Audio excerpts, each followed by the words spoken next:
two grounds. Number one, in the year 2022, October 25th, you came to Kibera, Soweto and launched the program. I received you as the chairman then, and most people were not optimistic, and they didn't believe that you will really put up the houses.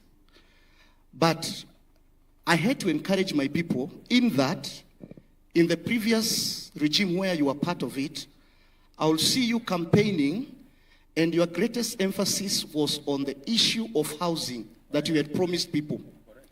So barely less than 1 month after you being sworn into the office and you came to launch the program, I saw the light at the end of the tunnel.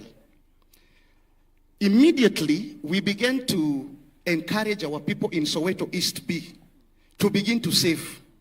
The difference between us and other projects that are being undertaken under the affordable houses, ours is purely social houses. But our people are already saving for the houses. Example, I've already saved the 10%. I'm waiting for my house.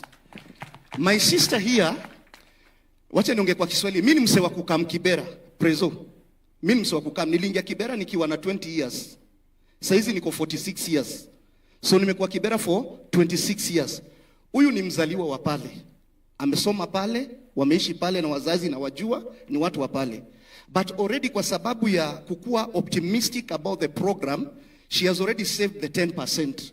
And that is why majority of Soweto people are waiting for their houses. Sisi hatupigi siasa president, tukisema itakuwa, no. And I'm not saying this to please you in the presence of these people, but the truth is that over 4,000 people in Kibera, Soweto East, Zone B, have already saved the 10% and they're waiting their houses. Now, recently the president visited us 2 weeks ago. And already we are doing a program for Zone C and Zone D, which has an equivalent of around between 12,000 and 14,000 people. And the houses that are going to be constructed there are 15,000 units. So if you calculate 15,000 units by a household of 7 people, kwa sababu kwa kijiji sisi tunazaa, hatujui kupanga uzazi. Mimi kwetu tulizaliwa 11, mimi nimezaa watoto 7, Adisa hapa wako 9. So ukiangalia president, the ripple effect of the houses you are building, bila kuweka siasa, this is a great impact. And I want to finish on this note, Bwana PS and Bwana President. Some of us, our parents, hawakutuachia manyumba ya kuinherit. And so when we see you building these houses, we really want to buy these houses because these are the things manyumba ambazo tutachia watoto wetu. If you tell me to buy a house in Runda, I can't afford. You tell me to buy a house in Utawala, I cannot afford. But if I can pay a 10% of 150,000, and then the next 20 years, I'll be servicing a mortgage of 6,000 kwa 2-bedroom houses, kwa under social housing program, 6,000 per month for the next 20 years. Hata Mungu akinichukua leo, si yule kijana wangu daktari ambaye ni mkubwa, si ataendeleza hiyo kulipa hiyo mortgage. And so my late father passed on and he left me a grass-thatched house. I come from Ugenya West in a place called Ukwala. And thank you, Mr. President, for considering nilionyesha mali unataka kuweka affordable housing hapo kwetu Ukwala. And I want you to know, when he passed on, he left us nothing.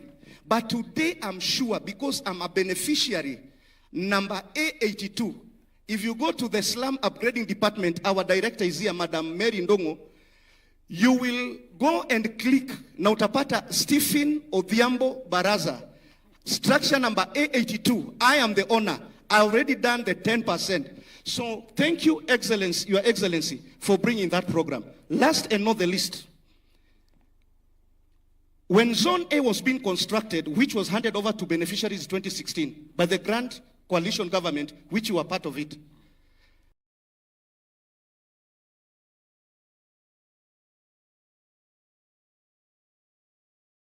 did 822 units.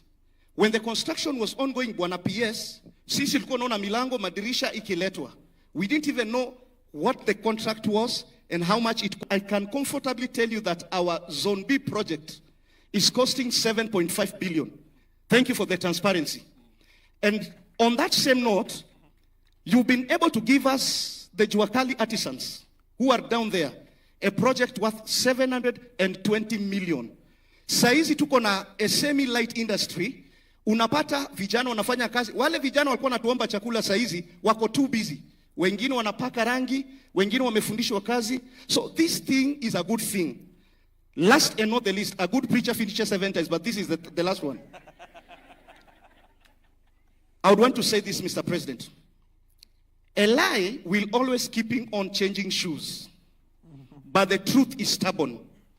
Truth will always walk barefoot. Continue walking barefoot. Continue building for Kenyans. Don't listen to the distractors and politicians. Some of them, they supported this program when they were campaigning. But what happened? That they say that the program is not a good program. That is a lie. Continue walking barefoot. Continue building. In the next 10 years, you will have housed over 700,000 families. And that will be a greatest impact. God bless you in Jesus' name. Thank you. Thank you, Steve. Thank you very much.